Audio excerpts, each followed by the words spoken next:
ಎಲ್ಲರಿಗೂ ನಮಸ್ಕಾರ. ನಾನು ಲಲಿತಾ. ಆಹಾರಶ್ರೀ ಚಾನಲ್ಗೆ ತಮಗೆಲ್ಲರನ್ನು ಸ್ವಾಗತಿಸ್ತಾ ಇದ್ದೀನಿ.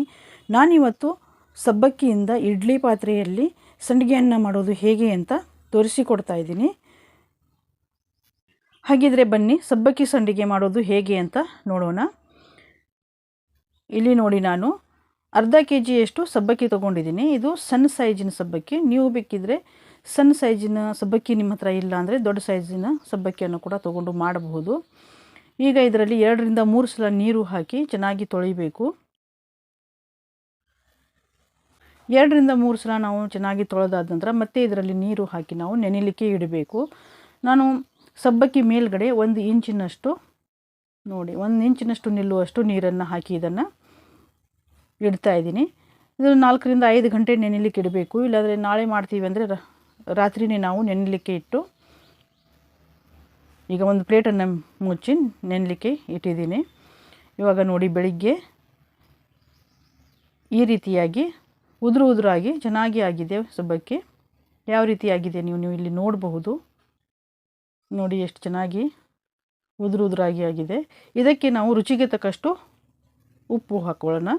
ನಾನು 1 ಟೀ ಸ್ಪೂನಷ್ಟು ಇಲ್ಲಿ ಉಪ್ಪು ಹಾಕಿದ್ದೀನಿ.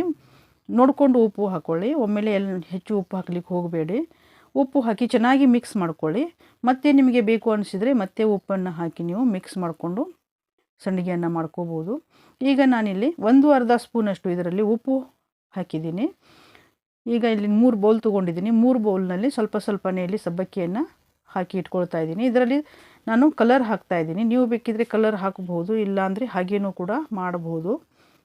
ಈಗ ಇಲ್ಲಿ ಎಲ್ಲ ಬೌಲ್ನಲ್ಲಿನೂ ಕಲರ್ ಹಾಕಿ ಇದನ್ನು ಮಿಕ್ಸ್ ಮಾಡಿ ಇಟ್ಕೊಳ್ಳೋಣ. ಈಗ ಇಲ್ಲಿ ನೋಡಿ, ಎಲ್ಲ ಮಿಕ್ಸ್ ಮಾಡಿ ಇಟ್ಕೊಂಡಿದ್ದೀನಿ. ಇಡ್ಲಿ ಪಾತ್ರೆ ಪ್ಲೇಟನ್ನು ತೊಗೊಂಡಿದ್ದೀನಿ. ಇದಕ್ಕೆ ಫಸ್ಟಿಗೆ 1 ಸಲ ನೀವು ಎಣ್ಣೆಯನ್ನು ಹಚ್ಕೊಳ್ಳಿ. ಪದೇ ಎಣ್ಣೆ ಹಚ್ಚಲಿಕ್ಕೆ ಹೋಗಬೇಡಿ. ಒಂದೇ ಸಲ ಎಣ್ಣೆ ಹಚ್ಚಿ. ಫಸ್ಟ್ ನಾವು ಮಾಡ್ತೀವಿ ನೋಡಿ, ಆವಾಗ ಅಷ್ಟೇ ಎಣ್ಣೆ ಹಚ್ಚಬೇಕು. ಪದೇ ನಾವು ಎಣ್ಣೆ ಹಚ್ಚಿದ್ವಿ ಅಂದರೆ ಏನಾಗುತ್ತೆ ಅಂದರೆ ಅದು ಸ್ವಲ್ಪ ದಿನ ನಾವು ಇಟ್ಟ ಮೇಲೆ ಅದಕ್ಕೆ ಸ್ಮೆಲ್ ಬರಲಿಕ್ಕೆ ಶುರುವಾಗುತ್ತೆ. ನಾವು ಸ್ಟೋರ್ ಮಾಡಿ 1 ವರ್ಷ 2 ವರ್ಷ ನಾವು ಹೀಗೆ ಸ್ಟೋರ್ ಮಾಡಿ ಇಡೋದ್ರಿಂದ ಅದು ಸ್ಮೆಲ್ ಬರಲಿಕ್ಕೆ ಶುರುವಾಗುತ್ತೆ. ಆವಾಗ ತಿನ್ನಲಿಕ್ಕೆ ಕೂಡ ಚೆನ್ನಾಗಿರಲ್ಲ. ಅದಕ್ಕೋಸ್ಕರ ನೀವು ಒಂದೇ ಸಲ ಎಣ್ಣೆಯನ್ನು ಹಚ್ಕೊಳ್ಳಿ. ನಾನು ಈ ಪ್ಲೇಟ್ನಲ್ಲಿ ಹಾಕ್ತಾ ಇಲ್ಲ. ಎಲ್ಲ ಪ್ಲೇಟಿಗೂ ಎಣ್ಣೆ ಹಚ್ಚಿ ತೊಗೊಂಡಿದ್ದೀನಿ.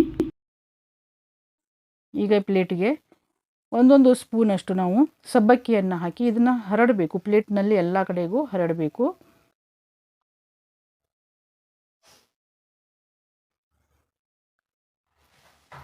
ಇವಾಗ ನೋಡಿ, ಇಲ್ಲಿ ಈ ರೀತಿಯಾಗಿ ಹರಡಬೇಕು. ಈಗ ಹರಡಬೇಕಾದ್ರೆ ಏನಾಗುತ್ತೆ ಅಂದರೆ ಕೈಗೆ ಅಂಟ್ಕೊಳ್ಳುತ್ತೆ. ಹೀಗೆ ನಾವು ಇದು ಮಾಡಿದಾಗ ಅದಕ್ಕೆ ಏನು ಮಾಡಬೇಕು ಅಂದರೆ ಸ್ವಲ್ಪ ನೀರು, ಕೈಗೆ ನೀರು ಹಚ್ಕೊಂಡು ಈ ರೀತಿಯಾಗಿ ಹರಡ್ಕೊಳ್ಳಿ. ಅಂದರೆ ಅಂಟ್ಕೊಳ್ಳಲ್ಲ ಕೈಗೆ, ಮತ್ತು ಆರಾಮಾಗಿ ನಾವು ಇದನ್ನು ಇದು ಸ್ಪ್ರೆಡ್ ಆಗುತ್ತೆ. ಮತ್ತು ಕಡಿಮೆ ಅಂತ ಅನಿಸಿದರೆ ಮತ್ತು ಸ್ವಲ್ಪ ಸಬ್ಬಕ್ಕಿಯನ್ನು ತೊಗೊಂಡು ನೀವು ಈ ರೀತಿಯಾಗಿ ಸ್ಪ್ರೆಡ್ ಮಾಡ್ಕೊಳ್ಳಿ. ಈಗ ಇಲ್ಲಿ ನೋಡಿ, ನಾನು ಕಲರ್ ಮಾಡ್ಕೊಂಡಿರೋದು ಸಬ್ಬಕ್ಕಿ ಏನಿದೆಯಲ್ಲ ಅದನ್ನು ಸ್ವಲ್ಪನೇ ಒಂದು 4 ಕಾಳು ಮೇಲುಗಡೆಯನ್ನು ಈ ರೀತಿಯಾಗಿ ಹಾಕ್ಕೊಳ್ಳೋಣ. ಹೆಚ್ಚು ಏನು ಹಾಕ್ಕೊಳ್ಳೋದು ಬೇಡ, ಚೆನ್ನಾಗಿ ಕಾಣಲಿ ಅಂಥೇಳಿ ಅಷ್ಟೇ. ನಿಮಗೆ ಕಲರ್ ಇಷ್ಟ ಆಯಿತು ಅಂದರೆ ಹಾಕ್ಕೊಳ್ಳಿ, ಇಲ್ಲಾಂದರೆ ನೀವು ಹಾಗೇನೂ ಮಾಡ್ಕೋಬಹುದು. ಇವಾಗ ಇದು ಆಗಿದೆ. ಇದೇ ರೀತಿ ಎಲ್ಲ ಪ್ಲೇಟ್ನೂ ನಾವು ರೆಡಿ ಮಾಡ್ಕೊಳ್ಳೋಣ. ಇವಾಗ ಇಲ್ಲಿ ನೀವು ನೋಡ್ಬೋದು, ಎಲ್ಲ ಪ್ಲೇಟ್ ನಾನಿಲ್ಲಿ ರೆಡಿ ಮಾಡ್ಕೊಂಡಿದ್ದೀನಿ. ರೆಡಿ ಮಾಡಿಕೊಂಡು ಈ ಪ್ಲೇಟ್ಗಳನ್ನು ಎಲ್ಲ ಜೋಡಿಸಿ ಈ ರೀತಿಯಾಗಿ ಈ ಸ್ಟ್ಯಾಂಡ್ನಲ್ಲಿ ಹಾಕಿ ಇಟ್ಕೊಳ್ಳೋಣ. ಈಗ ನೋಡಿ, ಜೋಡಿಸಬೇಕಾದ್ರೆ ಇಲ್ಲಿ ಹೋಲ್ ಇರುತ್ತೆ ನೋಡಿ, ಹೋಲಿನ ಮೇಲೆ ನಾವು ಸಬ್ಬಕ್ಕಿಯನ್ನು ಹಾಕ್ಕೊಂಡಿದ್ದೀವಲ್ಲ ಅದು ಬರಬೇಕು. ನಂತರ ಅದರ ಮೇಲೆ ಮತ್ತೆ ಹೋಲ್ ಇರುವಂಥದ್ದು ಬರಬೇಕು. ಅಂದರೆ ಎಲ್ಲ ಕಡೆಗೂ ಹಬೆತಾಗಿ ಚೆನ್ನಾಗೂ ಬೇಯುತ್ತೆ ಮತ್ತು ಬೇಗನೂ ಕೂಡ ಬೇಯುತ್ತೆ. ಇಲ್ಲಿ ನೋಡಿ, ಪಾತ್ರೆ ಇಟ್ಕೊಂಡಿದ್ದೀನಿ. ಪಾತ್ರೆ ಕಪ್ಪಾಗಬಾರ್ದು ಅಂದರೆ ಏನು ಮಾಡಬೇಕಂದ್ರೆ ಇದರಲ್ಲಿ 1 ನಿಂಬೆಹಣ್ಣು ಅಥವಾ ಹುಣಸೆ ಹಣ್ಣು ನೀವು ಹಾಕಿ ತಗೊಳ್ಳಿ. ಅಂದರೆ ಕಪ್ಪಾಗಲ್ಲ, ಪಾತ್ರೆ ಕಪ್ಪಾಗಲ್ಲ. ಇಲ್ಲಾಂದರೆ ನಾವು ಹಾಗೆ ಇಟ್ವಿ ಅಂದರೆ ಪಾತ್ರೆ ಕಪ್ಪಾಗುತ್ತೆ, ಮತ್ತು ಎಷ್ಟು ನಾವು ಅದನ್ನು ತಿಕ್ಕಿದ್ರೂ ಕಪ್ಪಾಗಿದ್ದು ಹೋಗಲ್ಲ.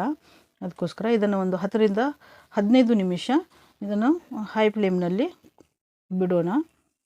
ಈಗ ನಾನು ಇನ್ನೊಂದು ಇಡ್ಲಿ ಪಾತ್ರೆ ತೊಗೊಂಡಿದ್ದೀನಿ. ಆ ಪಾತ್ರೆಯಲ್ಲೂ ಕೂಡ ಇಲ್ಲಿ ನಾನು ರೆಡಿ ಮಾಡಿ ಇಟ್ಕೊಳ್ತಾ ಇದ್ದೀನಿ. ಇವಾಗ ಇದು ಆಗಿದೆ ಏನಂತ ನೋಡೋಣ. ಇವಾಗ ನೋಡಿ, ಇಲ್ಲಿ ಆಗಿದೆ. ಇದು ಟ್ರಾನ್ಸ್ಪರೆಂಟ್ ಆಗಿದೆ ನೋಡಿ, ಕಲರ್ ಚೇಂಜ್ ಆಗಿದೆ, ಟ್ರಾನ್ಸ್ಪರೆಂಟ್ ಆಗಿದೆ. ಯಾವ ರೀತಿ ಕಾಣಿಸ್ತಾ ಇದೆ ನೋಡಿ, ಮುತ್ತಿನ ಥರ ಎಲ್ಲ ಚೆನ್ನಾಗಿ ಕಾಣ್ತಾ ಇದೆ. ಮತ್ತು ನಾವು ಈ ಮುಟ್ಟಿ ನೋಡಿದಾಗ ಈ ಕೈಗೆ ಅಂಟ್ಕೋಬೇಕು ನೋಡಿ, ಇಲ್ಲಿ ಈ ರೀತಿಯಾಗಿ ಕೈಗೆ ಅಂಟ್ಕೊಂಡಾಗ ಅದು ಆಗಿದೆ ಅಂತ ತಿಳ್ಕೋಬೇಕು. ಕೆಲವೊಮ್ಮೆ ನನಗಿದು 12 ನಿಮಿಷ ಸಾಕಾಗಿದೆ.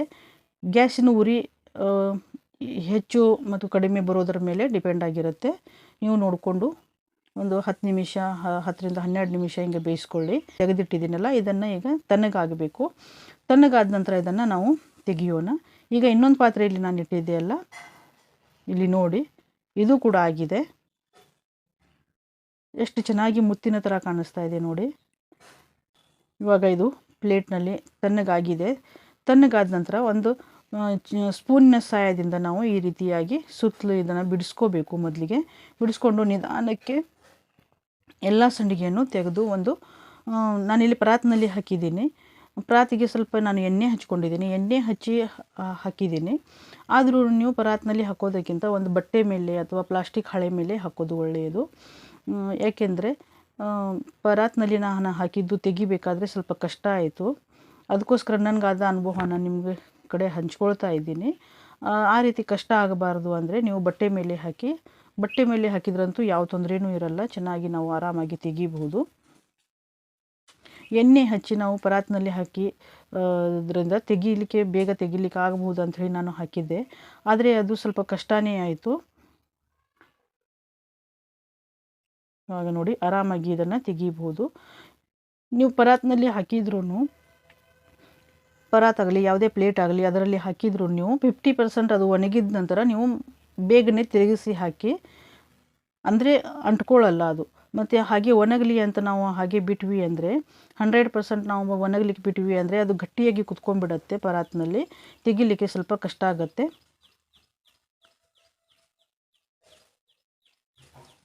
ಇವಾಗ ನೋಡಿ ಎಷ್ಟು ಚೆನ್ನಾಗಿ ಕಾಣಿಸ್ತಾ ಇದೆ. ಈಗ ಎಲ್ಲ ಪ್ಲೇಟ್ನಲ್ಲಿಂದ ಸಂಡಿಗೆಯನ್ನು ತೆಗೆದು ಎಲ್ಲ ಕಡೆ ಪರಾತ್ನಲ್ಲಿ ಮತ್ತು ಪ್ಲೇಟ್ನಲ್ಲಿ ಹಾಕಿಟ್ಕೊಂಡಿದ್ದೀನಿ ನಾನು. ಇದನ್ನು ಈಗ ಬಿಸಿಲಿಗೆ ಒಣಗಲಿಕ್ಕೆ ಇಡೋಣ. ಈಗ ಇದು ನೋಡಿ, ನಾನು ಪ್ಲೇನಾಗಿ ಬಿಳಿ ಸಂಡಿಗೆಯನ್ನು ಮಾಡ್ಕೊಂಡಿದ್ದೀನಿ. ಇದು ಕೂಡ ನೋಡಿ ಎಷ್ಟು ಚೆನ್ನಾಗಿ ಆಗಿದೆ. ಈಗ ಇಲ್ಲಿ ನೋಡಿ ಒಣಗಿದ ನಂತರ ಯಾವ ರೀತಿ ಆಗಿದೆ. ನಾನು 50% ಆಗಿದ್ದ ನಂತರ ಇದನ್ನು ತಿರುಗಿಸಿ ಹಾಕಿದ್ದೆ. ಇದು ನೋಡಿ, ಇಲ್ಲಿ ತೆಗಿಲಿಕ್ಕೆ ಬರಲ್ಲ, ಕಟ್ಟಾಗಿನೂ ಕೂಡ ಬರ್ಬೋದು, ಮುರಿದು ಕೂಡ ಬರ್ಬೋದು ಇದು. ಅದಕ್ಕೋಸ್ಕರ ನೀವು ಒಂದು ಕಾಟನ್ ಬಟ್ಟೆ ಮೇಲೆ ಹಾಕಿ, ಇಲ್ಲಾಂದರೆ ಪಾಲಿಸ್ಟರ್ ಬಟ್ಟೆ ಮೇಲೆ ಹಾಕಿದರೂ ನಡೆಯುತ್ತೆ. ನೋಡಿ, ಇಲ್ಲಿ ಈ ರೀತಿ ನಿಮ್ಮ ಜೊತೆಗೂ ಆಗಬಾರ್ದು ಅಂಥೇಳಿ ನಾನು ಹೇಳ್ತಾ ಇದ್ದೀನಿ.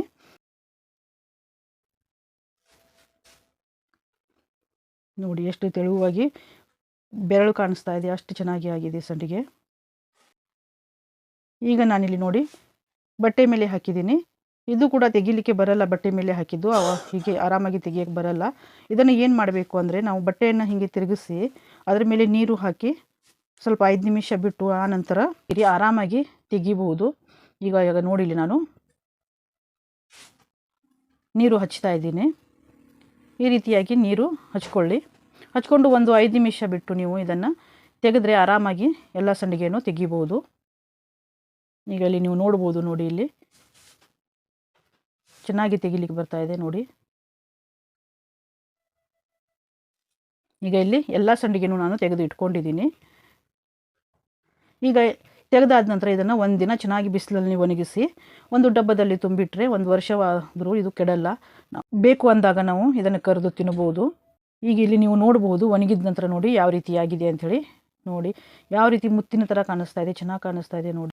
ನೀವು ನನ್ನ ಚಾನಲ್ನ ಫಸ್ಟ್ ಟೈಮ್ ನೋಡ್ತಾ ಇದ್ದರೆ ದಯವಿಟ್ಟು ಎಲ್ಲರೂ ಸಬ್ಸ್ಕ್ರೈಬ್ ಮಾಡಿ ಮತ್ತು ಪಕ್ಕದಲ್ಲಿರುವ ಬೆಲ್ ಐಕನ್ನ ಕ್ಲಿಕ್ ಮಾಡಿ, ಹಾಗೆಯೇ ಲೈಕ್ ಮಾಡಿ ಮತ್ತು ನಿಮ್ಮ ಫ್ರೆಂಡ್ಸ್ ರಿಲೇಟಿವ್ಸ್ಗೂ ಕೂಡ ಶೇರ್ ಮಾಡಿ ಮತ್ತು 1000 ಸಬ್ಸ್ಕ್ರೈಬರ್ ಆಗಲಿಕ್ಕೆ ನನಗೆ ಹೆಲ್ಪ್ ಮಾಡಿ. ಈಗ ನಾವು ಇದನ್ನು ಎಣ್ಣೆಯಲ್ಲಿ ಕರಿಯೋಣ. ಇಲ್ಲಿ ನಾನು ಎಣ್ಣೆ ಇಟ್ಕೊಂಡಿದ್ದೀನಿ ಬಿಸಿ ಮಾಡಲಿಕ್ಕೆ. ಎಣ್ಣೆ ಬಿಸಿಯಾಗಿದೆ. ಇದರಲ್ಲಿ ಈಗ ಸಂಡಿಗೆಯನ್ನು ಹಾಕಿ ಕರಿಯೋಣ. ನೋಡಿ ಇಲ್ಲಿ ಎಷ್ಟು ಚೆನ್ನಾಗಿ ಅರಳ್ತಾ ಇದೆ ಸಂಡಿಗೆ. ನೋಡಿ ಇಲ್ಲಿ ಈಗ ಇನ್ನೊಂದು ಹಾಕಿ ತೋರಿಸ್ತಾ ಇದ್ದೀನಿ ನೋಡಿ. 4 ಪಟ್ಟು ಅರಳುತ್ತೆ ಸಂಡಿಗೆ ಇದು. 1 ಪಟ್ಟು ನಮ್ಮ ಸಂಡಿಗೆ ಇದ್ದರೆ 4 ಪಟ್ಟಷ್ಟು ಸಂಡಿಗೆ ಅರಳುತ್ತೆ. ಒಂದು ಸಲ ನೀವು ಕೂಡ ಈ ರೆಸಿಪಿಯನ್ನು ಟ್ರೈ ಮಾಡಿ ಮತ್ತು ಹೇಗಿತ್ತು ಅಂತ ಕಮೆಂಟ್ ಕೂಡ ಮಾಡಿ. ಇದು ನೋಡಿ ಎಷ್ಟು ಹಗುರಾಗಿ ಮತ್ತು ಬಾಯಲ್ಲಿ ಹಾಕಿದರೆ ತಿನ್ನಲಿಕ್ಕೂ ಕೂಡ ಎಷ್ಟು ಗರಿ ಗರಿಯಾಗಿದೆ ನೋಡಿ. ಎಲ್ಲರಿಗೂ ಧನ್ಯವಾದಗಳು.